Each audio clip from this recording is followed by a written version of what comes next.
A head-up display, or HUD, is a method of presenting flight information and guidance so that it appears in the sight line of a pilot looking out of the windscreen. Its primary advantage is that a pilot does not have to transfer his gaze between the view ahead and the traditional head-down instruments, especially at a critical phase of flight. It is particularly useful during takeoff in low-visibility conditions when only a few hundred feet of runway may be visible, but the pilot still wishes to see it, at least until airborne, before transferring to instruments. Similarly, on landing, especially on Category 3 ILS approaches, it enhances safety by allowing immediate reorientations to external information as soon as the runway becomes visible. Use of the HUD can therefore avoid the need for split approaches, where one pilot flies the aircraft on instruments, whilst the other looks out until he sees the runway, then takes over. However, it is also useful during route flying because it is important that pilots look out as much as possible. Visual sighting still makes an important contribution to en route collision avoidance. The earliest head-up displays were military and were primarily concerned with weapon aiming. Since then, there has been continuous evolution.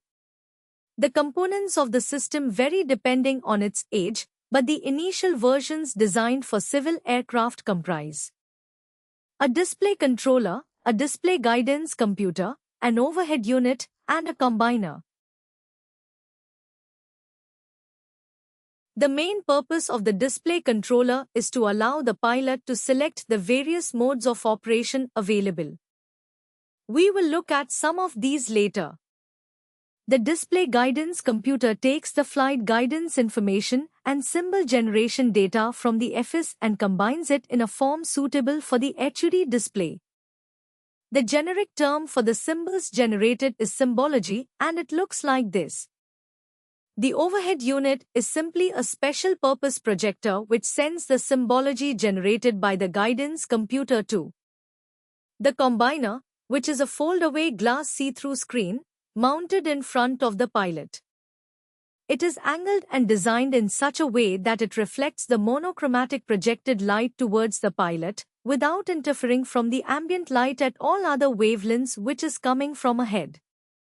There is also an ambient light sensor, similar in principle to the one employed in FS, to automatically control the brightness of the HUD presentation assembly.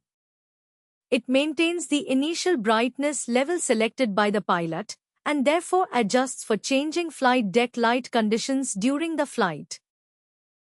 It is important that the symbology presented to the pilot must appear to be focused a long distance away.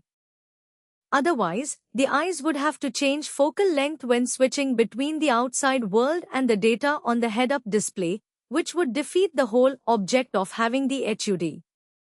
The light projected by the overhead unit is actually focused at infinity. This is achieved by designing the projector as a columnator. A columnator is an optical device which usually incorporates a curved mirror or lens with the light source and image at its focus. This arrangement replicates the target at infinity. A secondary advantage is that there is no parallax. The parallax on normal instruments is simply caused by viewing the instrument from slightly to one side instead of from the front. Because the light path from the combiner is so directional, it is important that it is correctly positioned to meet the pilot's eyes. The ideal position for the image to meet the eye is called the eye reference point. However, there is some scope for head movement. The display can be viewed whilst the pilot's eyes are within a three-dimensional area, which is approximately 5 inches wide, 3 inches high and 6 inches deep, called the eye box. The pilot can see the entire display as long as one of his eyes is within the eye box. The eye box can also be called the head motion box. Conformity means that when a symbolic object is projected onto the combiner and the actual object that it represents is visible through the windscreen, they will appear in the same place. The computer has to have the capacity to turn its stored data about any external objects which the pilot may see into a HUD image, which has the correct perspective for the object size and its range from the aircraft. Here we see the symbology for the correct approach center line. Here are the runway edges, and this is the horizon. It is essential that the data generated on the HUD is very accurately aligned with external data. This process of correctly aligning is called bore sighting.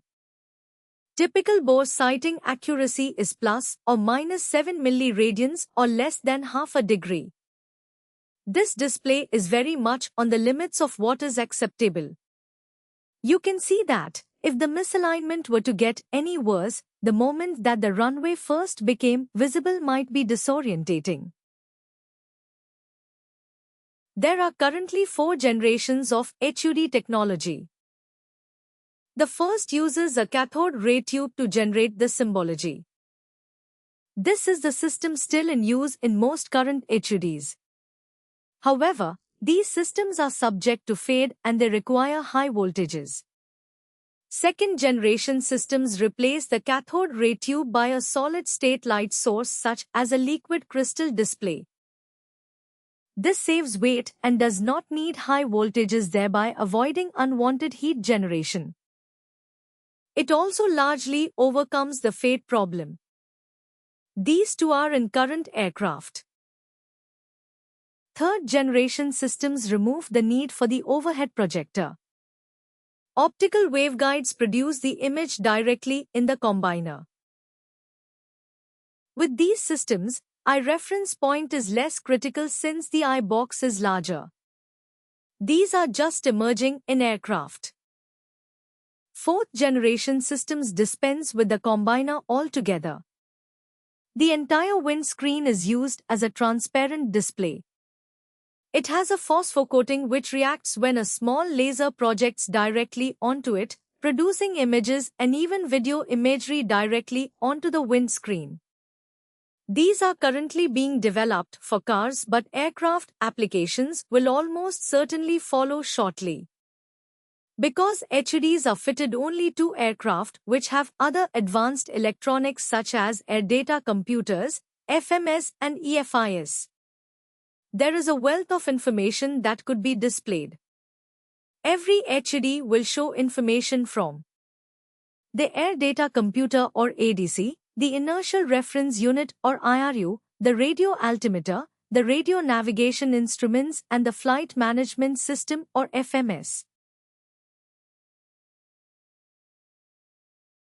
However, the Display Guidance Computer can also be programmed to show information from the Traffic Alert and Collision Avoidance System, TCAS, the Wind Shear Warning System, the Microwave Landing System or MLS is fitted, and the Global Positioning System or GPS.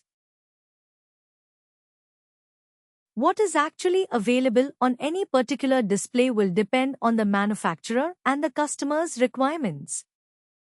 The flexibility of modern avionics makes it possible to tailor the displays to any individual airline or aircraft type.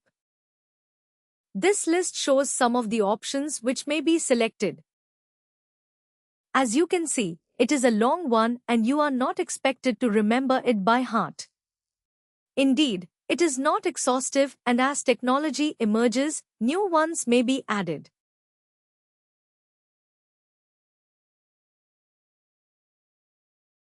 As we said earlier, HUD displays vary with manufacturer and customer. Therefore, a detailed study of the available symbology on any particular system will be best covered during your type conversion. We will look at some of the more widely used formats here in order to give you a general idea of what is available, but you should not try to remember these in detail at this stage. We'll start with a conformal display. Here is the airport symbol and here is the bore sight. This is the roll scale which shows angle of bank, and these are the roll pointer and slip or skid indicators. There is an altitude display and an altitude dial. An analog worm display gives us vertical speed information. However, one of the most important symbols is the flight path vector. This shows the direction in which the aircraft is flying. This is not necessarily the same thing as the aircraft's attitude. For instance, an aircraft can be pitched nose up. But if the speed is low, it may be descending as happens, for instance, on an approach to land. The advantage of the flight path vector is that the pilot can fly the aircraft to put the symbol on the desired touchdown point and the aircraft will fly there. This is quite unlike an attitude indicator.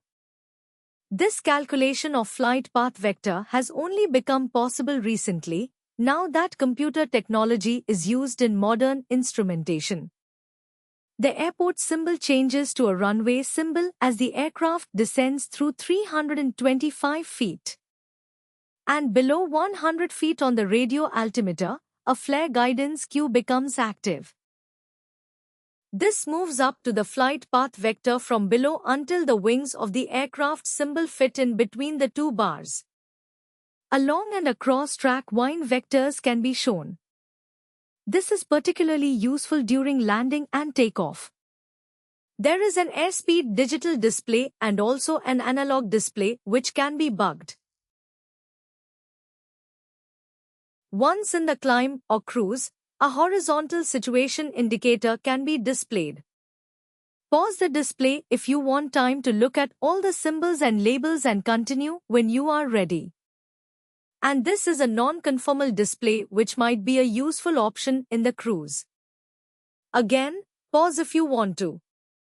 A traffic alert and collision avoidance system or TCAS can also be selected.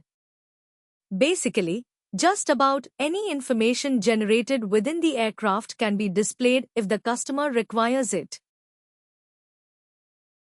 Two operating problems have come to light with the introduction of HUD technology, although the benefits gained greatly outweigh these limitations. The first is attention capture, also known as tunneling. Pilots can concentrate on the HUD data and disregard external, real, visual information. The second is that it is possible for the display imagery to obscure or cover important external real features. The solution is to not over-clutter the display. However, there is a balance to be struck between keeping the display uncluttered and providing enough information to the pilot. Second generation and third generation systems use a liquid crystal display instead of a cathode ray tube.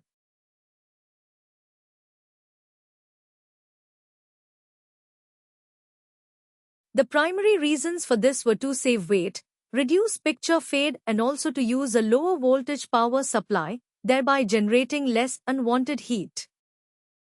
However, an advantage which emerged from the use of LCD technology was that it was able to provide a wider field of view. This could provide sharper images and enable clearer vision at the edges of the picture, which will assist in strong crosswinds. It has also allowed the superimposition of images which are even more complex than basic symbology. The two main emerging possibilities are enhanced vision systems or EVS and synthetic vision systems or SVS. An EVS nose-mounted forward-looking infrared sensors detect approach and runway lights which give out more heat than the background during low-visibility approaches. At night it builds up a heat picture of the entire forward view.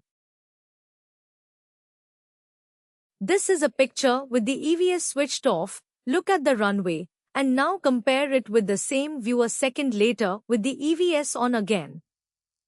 Synthetic vision systems display computer-generated graphics from a database. The image has to be presented as conformal, which requires a lot of computer capacity, and of course it is dependent on the database being correct and up to date. Both systems offer a lot of promise. EVS systems are in operational aircraft already, and SVS seems likely to follow once the problems of database integrity are resolved. Let's summarize this lesson. A head-up display is a method of presenting flight information and guidance so that it appears in the sightline of a pilot looking out of the windscreen. Its primary advantage is that a pilot does not have to transfer his gaze between the view ahead and the traditional head-down instruments, especially at a critical phase of flight.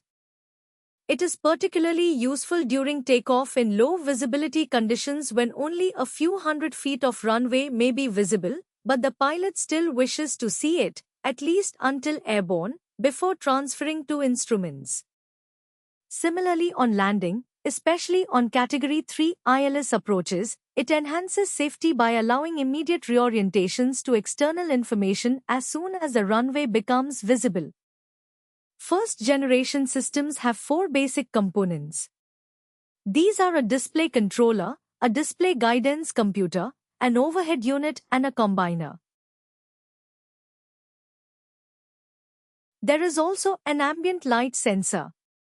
The light from the overhead unit is focused at infinity. This is achieved by designing the projector as a columnator. Conformity means that when a symbolic object is projected onto the combiner and the actual object that it represents is visible through the windscreen, they will be aligned. There are currently 4 generations of HUD technology. The first uses a cathode ray tube to generate the symbology. Second-generation systems replace the cathode ray tube by a solid-state light source such as a liquid crystal display. Third-generation systems remove the need for the overhead projector. Optical waveguides produce the image directly in the combiner. With these systems, eye reference point is less critical since the eye box is larger. These are just emerging in aircraft. Fourth-generation systems dispense with the combiner altogether. The entire windscreen is used as a transparent display. Every HUD will show information from the ADC, the IRUs, the radio altimeter, the radio navigation instruments, and the FMS. However, the display guidance computer can also be programmed to show information from TCAS, wind shear warning, MLS, and GPS if required. What is actually available on any particular display will depend on the manufacturer and the customer's requirements. We looked at various displays and some of their associated symbology, and concluded that basically just about any information generated within the aircraft can be displayed if the customer requires it. We mentioned 2 potential operating problems. And finally, we looked at 2 promising emergent technologies, EVS and SVS. This concludes the lesson on the HUD.